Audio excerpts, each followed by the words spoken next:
All right, everyone, so this is from the day after the meetup game. We're playing a $400 PLO tournament with each bounty being worth $100. We start things out at the final table of 8 when I look down at the ace-ace jack-8 single suited in the hijack. There is one limp to me. I also limp because the button has been pretty aggressive, so I'm setting the trap here. Folds to him, he unfortunately limps behind. Big blind checks their option. We're going 4 ways to a flop. Flop comes down queen 7-4 with 2 hearts, so we flop the nut flush draw to go along with our pair of aces. Checks to me, I bet 6.5, folds over to the button who now makes it 30K, and folds back to me. He only has a little bit more, so definitely not going to fold the nut flush draw and the overpair here, so I just put everything in the middle. He of course makes the call, and we're going heads up to a run out. My opponent turns over the queen 9-8-3 with the queen 9 of hearts, so we're in pretty good shape here. The turn brings a 9, river brings a queen, so he fills up, and although we double him up, we're still in pretty good shape here. We lost 3 players, so we're now down to 5-handed when I look down at the king 8-5 single suited in the cutoff. When action folds to me, I make it 7,500. Both the small blind and big blind make the call, so we're going 3 ways to a flop. The flop comes down queen 9-6 with 2 spades. Action checks to me and I check as well, so we're still going 3 ways to a turn. The turn brings another 6, checks to the big blind who now bets 12,500, and seems too tight to fold here. There are quite a bit of draws and I don't have a single spade in my hand, so pretty likely that at least one of my opponents has some spades. So I make the call and the small blind also calls, so still going 3 ways to a river. The river brings a 7 of diamonds, so we improve to a straight. Both players check to me, and I was sitting there thinking about potentially betting, what amount to bet, but just decided to check back as I wasn't really sure. And luckily I did, as the small blind ends up turning over the queen 10-6-5. So he filled up on the turn, and he's going to take this one down. Shortly after the previous hand, I look down at queen jack 3 deuce, double suited in the big blind. Folds to the cutoff who makes it 7,500. The button calls and I also make the call. So we're going 3 ways to a flop. Flop comes down king 10-7 with 2 hearts. So we flop the open-ended as well as the flush draw. I check, cutoff checks, and button checks as well. So still going 3 ways to a turn. Turn brings a 9 of diamonds. I check, cutoff checks, over to the button whose name is Steve.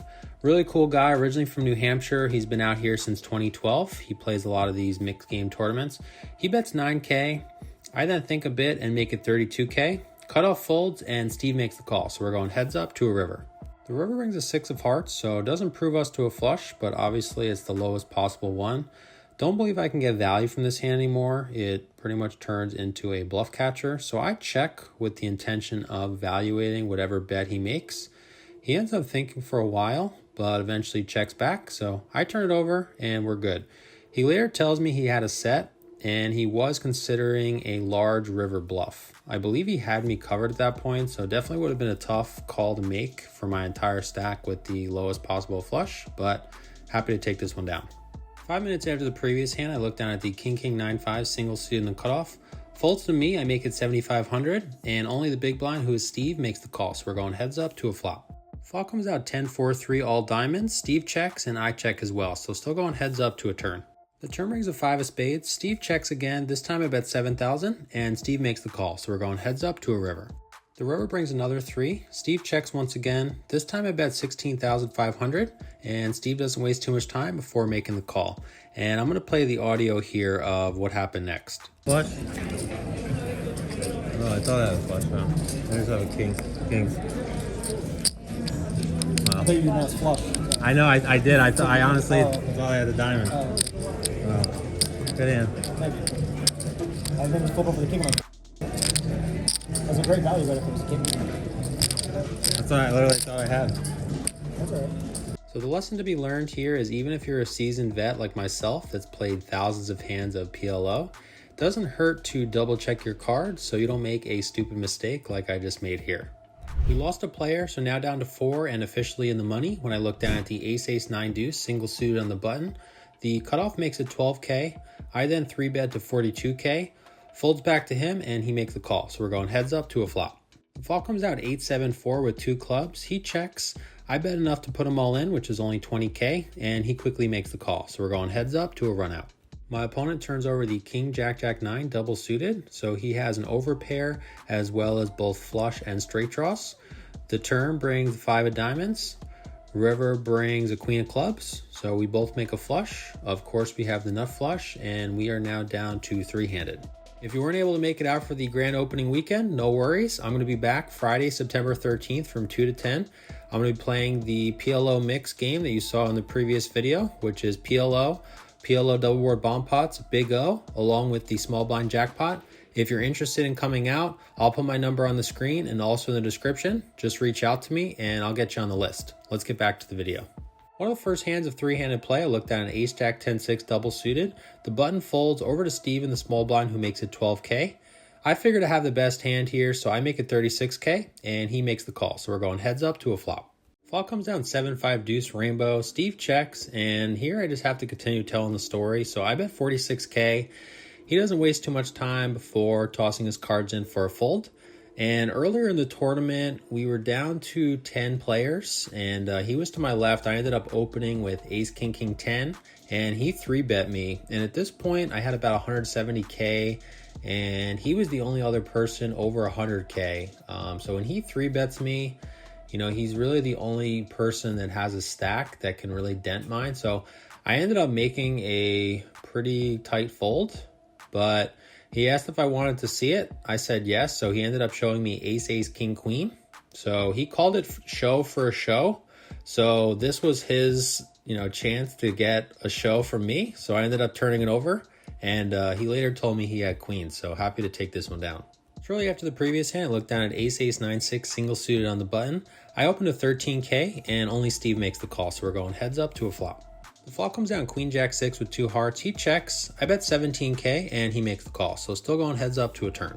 The turn brings another jack. Steve checks and I check back for pot control. So still going heads up to a river. The river brings a 5. This time Steve bets 16K and I don't waste too much time before tossing the chips for a call. Steve turns over the ace, king, queen 4. And of course I turn over the aces, showing him the bad news, and happy to take down another pot here. About 5 minutes after the previous hand, I look down at king 9, 8-7 single suited on the button. This time I make it 13K, and both Casey in the small blind and Steve in the big blind make the call. So we're going 3 ways to a flop. The flop comes queen 4 deuce, all spades. Both pairs check to me, and I check as well for deception. So still 3 ways to a turn. The turn brings a 10. Casey this time bets 16K. Steve folds, and I make the call. So going heads up to a river. The river brings an 8. This time Casey checks. I'm thinking of an amount, trying to get some value here, and I settle on 32K, and Casey snap calls. So I turn it over, of course being good. And he was definitely surprised by the strength of my hand, so checking back on the flop looks to have paid dividends here. 3 hands later, I look down at jack 9, 7-6 double suited on the button. I make it 13K. Casey 3-bets to 44K. Steve gets out of the way, and I make the call. So we're going heads up to a flop. Flop comes out 6-6-4 with 2 spades. Casey quickly pots it, and I think for a bit, Hollywooding, but he pretty much committed most of his stack here, so I put everything in the middle. And he quickly calls, so we're going heads up to a run out. Casey shows the ace, ace, king 4. The turn brings a 7, so we fade the 2 outer on the turn, but on the river, just kidding, brings a 3. So we win the biggest pot of the tournament and now have a pretty sizable chip advantage over Steve, going heads up. Yeah. All right, we're heads up with DonkFishPoker here. man? He might have a lead on us. Let's see. That's That's close. his chips. Hey, There's our chips. I mean, that's one, okay though. One double up. Listen. We're gonna cut this guy up. Let him know how it is. You know what I mean? That's what we're playing for. That's the kit and caboodle. DonkFishPoker. Look him up. Anybody that watches this. Good luck, Follow, man. subscribe. All right, let's do this. Leading up to this hand, we played a bunch of small pots, which I was fortunate enough to win every single one. Here we look down at ace, king, jack 8, single suited in the big blind. Steve makes it 15K. I then pot it to 45K. He shoves for a bit more, and of course I make the call. So we're going heads up to a run out. We see that we have him dominate when he turns over the ace, queen, 7-6. Flop comes out king, jack 4. So we flop top 2, but he does have a Broadway draw. The turn brings an 8 of hearts, now giving him some additional equity. He can make a straight with a 5, of course. River does not give him either straight with a queen, and we are fortunate enough to take this one down. Just again wanted to thank everyone for coming out. This was definitely the cherry on top for a pretty awesome Venetian poker room grand opening weekend. And besides the amazing service they provide, they also have awesome restaurants. Steve and I, after the tournament, ended up going to Delmonico's, and everything we had was fabulous. It's a little pricey, as you would expect with any kind of steakhouse, but definitely worth every penny in my opinion. What's up, guys? Wayne back here with you. So today I was in for 400, out for 52.19, which includes 6 bounties that I won for a profit of 48.19. If you haven't seen the previous video where I play the PLO mix that runs every Friday starting at 2 at Venetian, I'll go ahead and link it up here, and I'll see you guys in the next one. Take care.